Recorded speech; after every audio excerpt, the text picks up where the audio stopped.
Great. Okay, I'm so glad to see all of you guys here, and I hope you guys can hear me properly and see me properly. Okay, good to have you here. All right. Great. Hi. Hello, everyone. Hi. There we go. Okay, so I'm not going to lose any time today here. We are going to start, and I think you already know what we are going to learn about today. You must have seen that in your webinar invitation. So today we are going to do some cardio medications, which are important in NCLEX, and I have been getting a lot of requests to do more pharmacology, and I think everybody are having some trouble with pharmacology. So I thought I will just take one by one.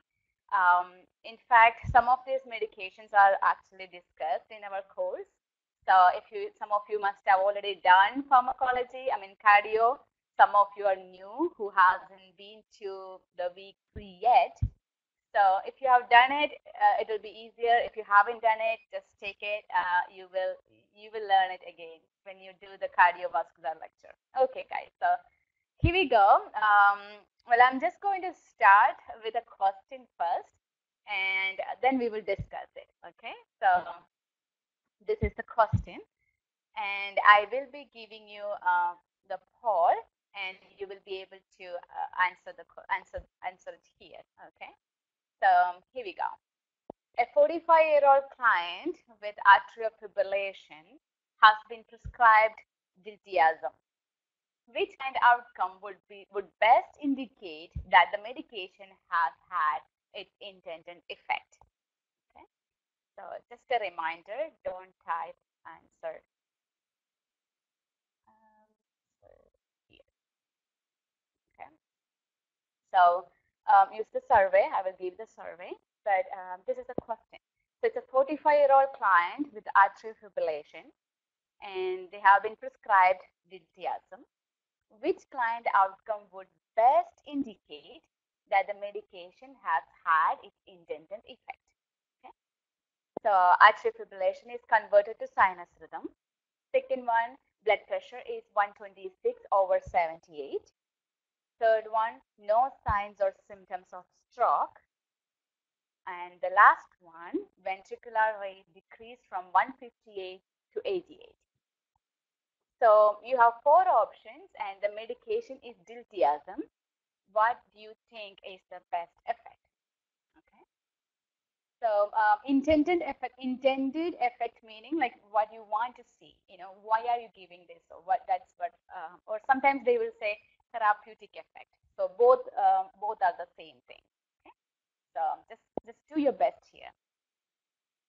Just click on the option and just say put on that send button. And it's okay if it is wrong. Nobody is going to see it. So just go ahead and try it. Okay. So just do your best. If you want to see the options once again, here we go. A 45-year-old client with atrial fibrillation has been prescribed diltiazem.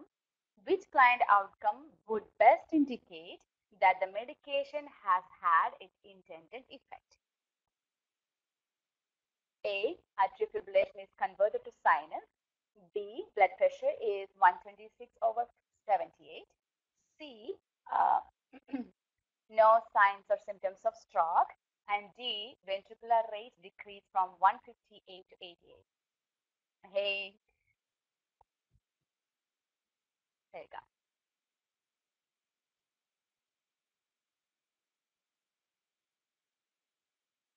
Hi, guys. So for those of you joined a little late, just wanted to, just go over this, and I will show you the questions once again, okay? All right, so most of the people are answering, and I think the most 37%, I think. So most of the people answered number 2, and there are people who answered 1, and there are people who answered D, which is 4, and some people also answered the third one. Okay, so basically it's like everybody answered everything, but 2 seems to be the most answered one. Blood pressure is 126/78. Okay. So now I'm going to give you some very, very important information about how to apply your knowledge to the question. Okay. You all are very smart. You guys know what diltiazem is and you know what it does. All right. So you are really, really good in theory. Most of you are really good in theory. You have learned your pharmacology indications, your side effects, and you guys know everything about it. But when it comes to NCLEX, that will take you only 50%. The other 50%, if you want to go above the passing standard, you need to know how to critically think and apply that to the question. And that's what we are going to do today here. Okay. That's what we do every day in our webinar. So I want you to listen to me very carefully because I'm going to think. I'm going to think aloud the way you should be thinking and then see if you can find the answer. Now, what do I know about this question? It's a patient with atrial fibrillation. And this is me, okay? This is me sitting in front of the computer, doing the NCLEX exam, and this is the question I got, and this is how I'm going to think. Okay, what do I know here? It is about atrial fibrillation, and the patient is getting diltiazem. All right, so what do I know about diltiazem? Diltiazem, I know I have heard that as an antihypertensive medication. I know that it's a calcium channel blocker, even though most of the calcium channel blockers ends in dipine, nifedipine or amlodipine. But I know that diltiazem and verapamil are also calcium channel blockers. So I know this is something about antihypertensive medicine that I know. I mean, that much I know about diltiazem. Okay, so that's one thing I know. Second thing I know is that diltiazem, if it's an antihypertensive medication, most probably it is going to bring down the blood pressure and it is also going to bring down the heart rate. So those are the two major things usually most of the antihypertensive medications does, right? It brings down the hypertension, which means the blood pressure, and it also brings down the heart rate. Now, let me see, why are we giving this medicine to this patient? There is nothing which says about hypertension in this patient. Now, I'm thinking, okay, so that doesn't make sense because here the question is focusing not on hypertension. The question is focusing on atrial fibrillation because I know that's why he is getting this medicine. So how can I know that the diltiazem is working for a patient with atrial fibrillation? So I have to go and think about atrial fibrillation. What is atrial fibrillation? I know in atrial fibrillation, the atrium is going to cure. It's working so, it's so much faster. I mean, it's not the right way it should be working. I mean, it's supposed to do this, but I know it does this. So the cardiac output is going to be kind of low. I'm worried about that. And I'm also feeling like atrial fibrillation means the rate is going to be so higher. I mean, it's supposed to do this, but it's doing this. So basically the rate will be higher. And when the rate is higher, the ventricles are going to do that and there won't be much cardiac output. I know that is what atrial fibrillation is all about. So in that case, let me connect the dots. One thing I know is that diltiazem can reduce the heart rate. Another thing I know is that atrial fibrillation, the heart rate can go high. So why do you think, or why should a doctor give diltiazem to a patient who is having atrial fibrillation? I'm sure that's because I want to reduce, or the doctor wants to reduce the heart rate. Because I know diltiazem is just an antihypertensive medication. It's a good medicine. It's a calcium channel blocker. But what does it do with a patient with atrial fibrillation? It should bring down the heart rate. That's the reason I'm giving it. Okay, so in that case, if I know that much, now I know the focus is atrial fibrillation. I know what diltiazem does. Does that make sense now? Does that make sense now? If I give you these many options, is there anybody who wants to do it again? Okay, let me give you the poll again and try your best answer now. What do you think is the correct answer? What do you think is the correct answer? Okay. Now most of the people are getting it because we said something about getting the rate down. And which one here tells you about getting the rate down? Look at those options once again. I never said diltiazem can change the rhythm. It cannot. It is not something which can go back to sinus rhythm. No. If there is atrial fibrillation, there is atrial fibrillation. Diltiazem is not going to convert that. But diltiazem can do something else. What is it? What is it? Okay, awesome. Okay, now you are applying your knowledge. Now you know how to answer this question. So the correct answer to this question is number 4, which is D. It says ventricular rate decreased from 158 to 88. Now don't get fooled when it says atrial fibrillation. Don't just think about atria only. Whatever atria is doing can get affected on the ventricle too. Okay, AV node is there. AV node is kind of like a gatekeeper. AV node will try its maximum to make sure that the ventricles don't get that much effect, but not always. When there is atrial fibrillation going on really bad, it can go to the ventricles too, and the ventricles can do the same thing. Okay, it will be so high rate. So why am I using diltiazem here? Why is the doctor giving diltiazem here? To reduce the rate, because we know diltiazem can reduce the heart rate. It can reduce, there is bradycardia, right? And we are using it, even though it's a side effect, we are using it for our advantage in this patient. Okay.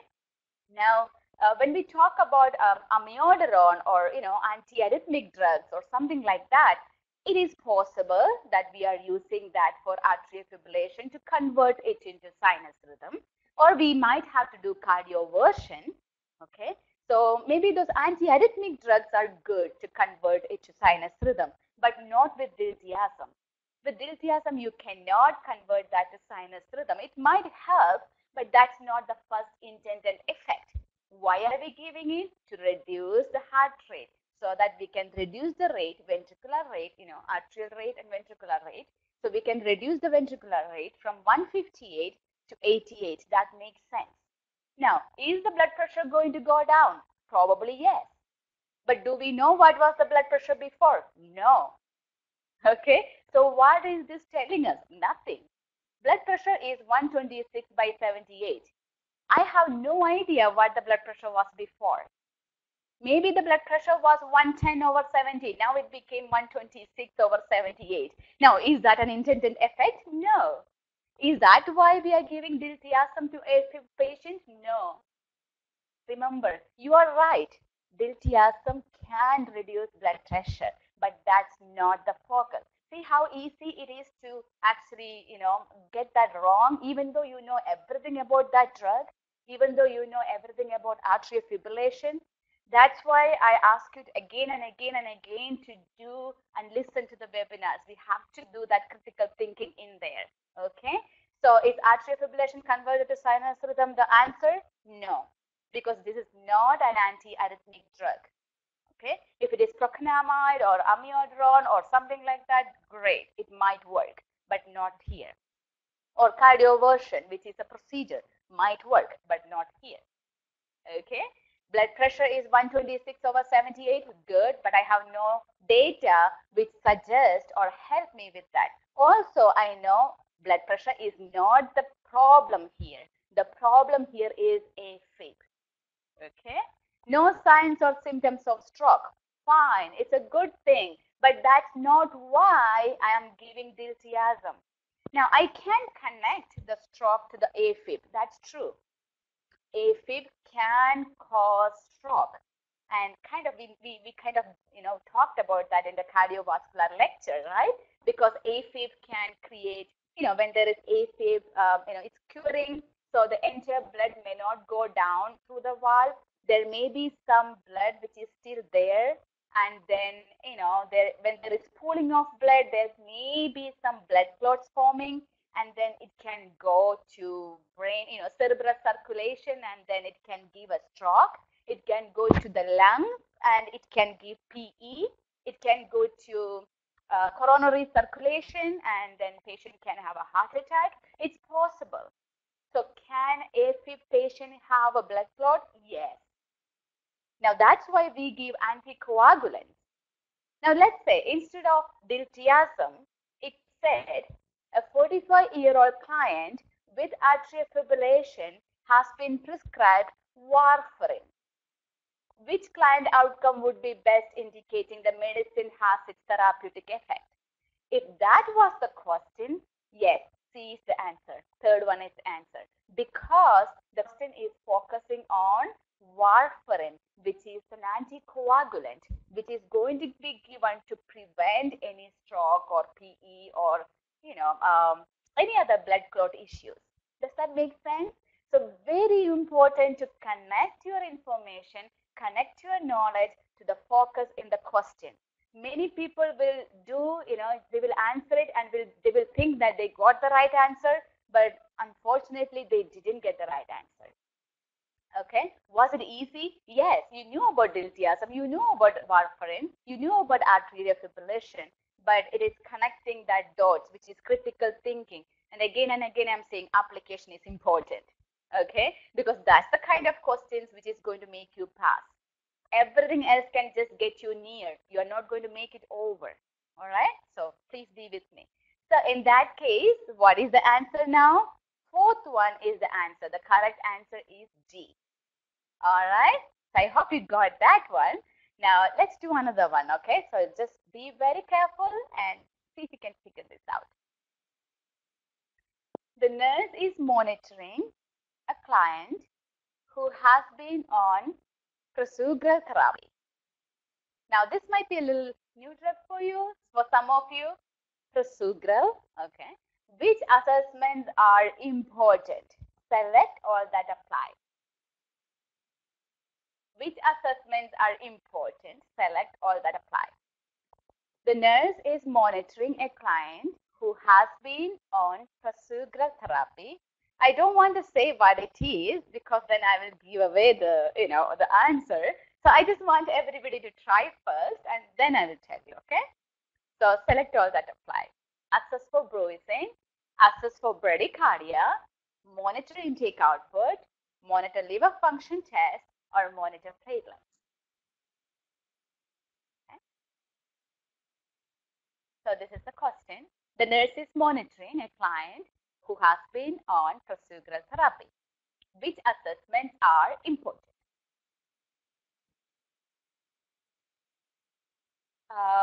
Jaren cannot see the question. Nitya, can you see the question? Or Minu, can you see the question?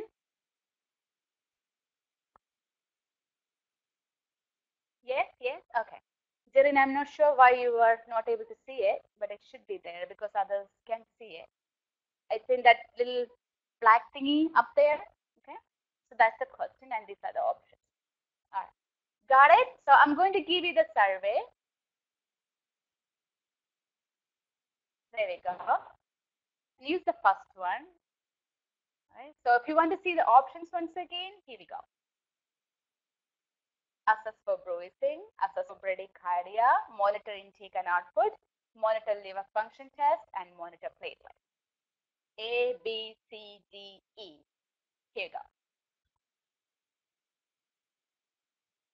Jaren, I hope you can see it now. It's the survey now. Okay. All right. So most of the people are saying it's either, people are still answering. So I'm just going to give one more minute just to see. Okay. So the best answers which I have got here is A, B, D, and E. Okay. 1, 2, 4, 5. Okay. So let's just do this now. All right. So let me give you a clue.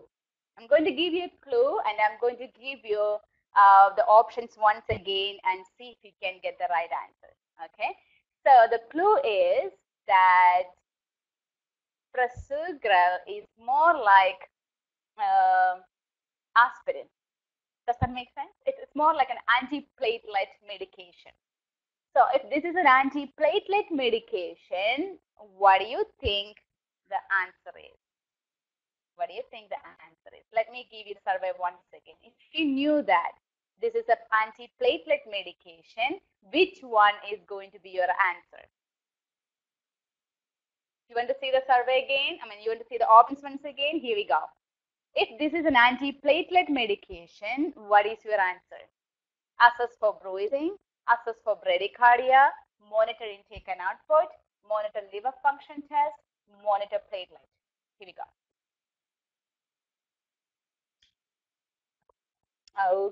Okay. Now, most of the people are getting it right, but some people are still not really applying that. So let's go back to the question and do it once again. Okay, here we go. Now, I told you that Prasugal is an antiplatelet medicine like aspirin, like your Plageril or Plavix. Okay, so if it is like that, what is it supposed to do? If it's an antiplatelet medicine, what is it supposed to do? It is supposed to avoid any blood clot from forming, right? Platelets actually make the blood clot, helps with the blood clot. So if it is an antiplatelet medication, it's more like something you give to avoid any blood clots. So if you're giving something to avoid blood clot, what is the major side effect you are worried about? Just think about it. If you are giving a medicine so his blood don't clot, what is the side effect you are looking for? Is that question clear to you? What is the side effect of any antiplatelet medication? Bleeding. Yes. You are looking for something which tells you that there is an adverse effect, which is bleeding. So what is here, or hemorrhage? True, that's true. So what is here that is telling you that there is bleeding? How can you know that there is bleeding? The first one, let's look at the first one. Assess for bruising. What does bruising tell you? That there is bleeding. Assess for bradycardia. No. It's important probably, but not for the question which is asked. Okay. Prasugrel is an antiplatelet medication, more like a something you give to avoid any clotting. So in that case, you are only going to see something which is focused on bleeding. All right. So please make sure to make the answers, options, always focusing on the question being asked. This may be a good thing to assess for. Okay, assess for bradycardia, fine. But bradycardia has nothing to do with prasugrel therapy. If it was a beta blocker, like something with diltiazem, which we just talked about, or if it is some kind of antihypertensive, or anything like that which reduces the heart rate, I am worried. I will assess for bradycardia, but not for this medicine. Okay. In fact, I'm more worried about tachycardia because I know when there is a hemorrhage, when there is a bleeding, when there is the reduced cardiac output, when there is a shock, what's going to happen? Tachycardia can happen first, right? So I will be more worried about that, not this one. So assess for bruising, that's good. Monitor intake and output. Okay, that's not anything related to prasugrel therapy. I'm not concerned about that. I'm not talking about a diuretic. Okay, and monitor liver function test. Okay, so monitor liver function test is very good.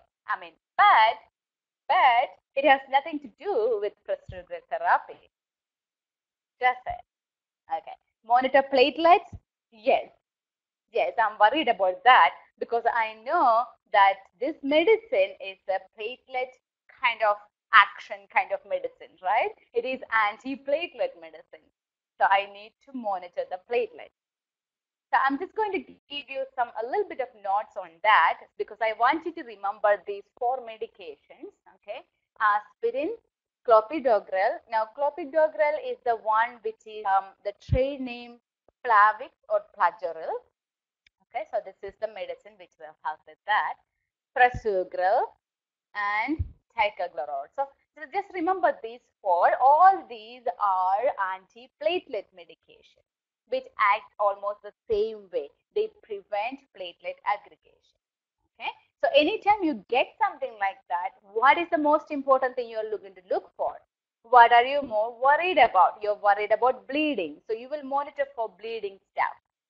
which in the question you can get different kinds of terms. Okay, sometimes it's going to be hematuria, which is bleeding in the urine, or it might say pink urine, it might say hematuria, it might say hematemesis or hemoptysis. Now there is difference. Emesis is vomiting, right? So hematemesis means vomiting blood, and hemoptysis means there is blood in sputum. So this one, hematemesis, comes from the GI tract, and hemoptysis comes from the lung.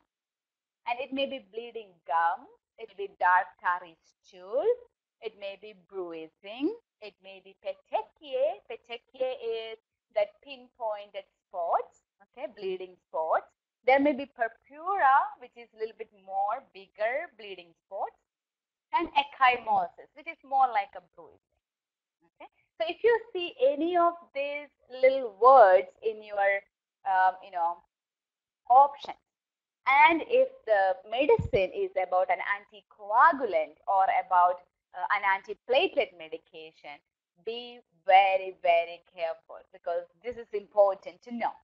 Okay, so I hope you got that now, that we are going to look at the bleeding stuff if there is any medicine which is anticoagulant or antiplatelet. Okay, so Jaren is asking which day this webinar will be recorded. Okay, this will be, I'm not sure where they're going to put it. It will be either in cardio or in medications. So either it's going to be in 13, day 13, or it's going to be on day 37. So let's do another one now. Now that you learned that, let's do another question. The nurse is observing a telemetry monitor and noted the following rhythm. What is the best nursing action? Now think, okay? Just think real quick. Then, oops, sorry about that. Here we go. The nurse is observing a telemetry monitor and noted the following rhythm. What is the best nursing action? A. Defibrillate the patient. B. Administer amiodarone as ordered. C. Administer atropine as ordered. And D. Check the pulse of the patient. Now, I'm not going to say what is this rhythm, but if you have listened to my lecture, I know I always talk about na na na na na na na na, so just see if you can figure out which one is this. And if you got it, what are you going to do? Now the thing is, in your exam, it may not be always about identifying the rhythm. I mean, that's just knowledge question.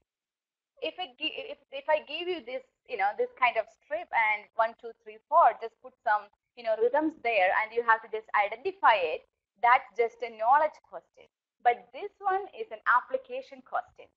See, here you have to figure out what is the rhythm, and then you have to figure out what are you going to do, right? So this is it. Now I'm going to ask you something. Can someone type in here? Type here, what is the rhythm? If you can identify which is this rhythm, just type in there. Okay, awesome. VT, this is ventricular tachycardia. Awesome. I'm so proud of you. Now that is knowledge level though. Okay, this is your knowledge level question. But remember, knowledge level question is right here and our passing standard is here. So knowledge level is not going to let us cross it. We have to apply it. Okay, so this one here is an application question. So now you know this is VT, ventricular tachycardia. What are you going to do? Okay, got it? Now I'm going to give you the survey. So here you go.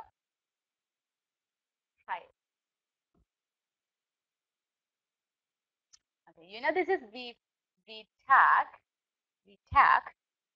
What do? Defibrillate the patient, administer amiodarone, administer atropine, check the pulse. Here we go.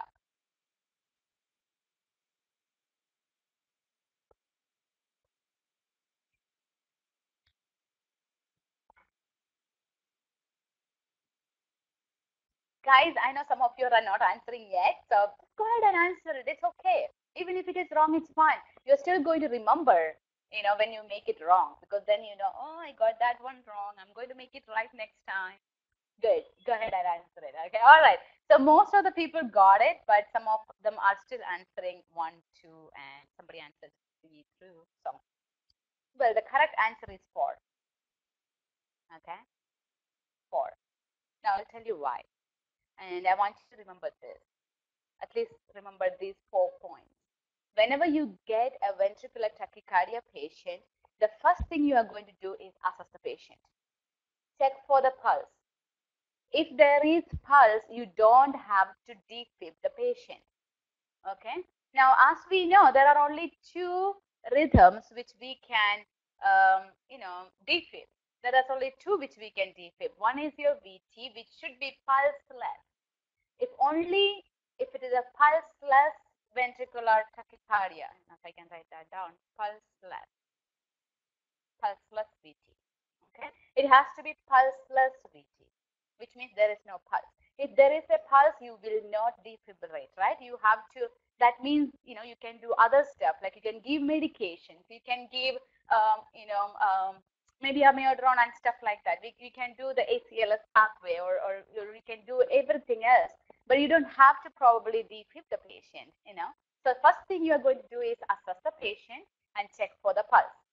And if the client, because sometimes the patient can have beats of VTAC, and then they will convert back to their original rhythm or normal sinus without any problem.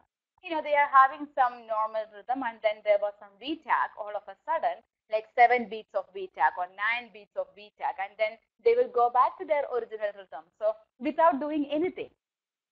So you really don't have to, defib or shock the patient anytime you see the VTAC coming. So just check for the pulse, assess the patient first. Always remember, it's very important to assess the pulse of the patient, okay, before you do anything. Assess the patient before you do anything. Now, because the client may be stable or unstable. If it is unstable, then it's a different scenario. They don't have a pulse, it's a different scenario. But if it is, pulse is there and the patient is okay, then maybe you can give medications or cardiovert the patient. So amiodarone can be used, lidocaine can be used, procainamide can be used, and sotalol may be used. And this is LOL, LOL, which means it's a beta blocker, which we might be giving to reduce the rate of the patient, right? Because it's too fast when there is VT, it's a tachycardia. So sotalol will reduce the rate of that patient too, which is good. Just like we talked about diltiazem in the beginning. Okay. So in that case, what do you think the answer here is? Number 4, right? D is the answer, because the first thing you are going to do is check for the pulse of the patient.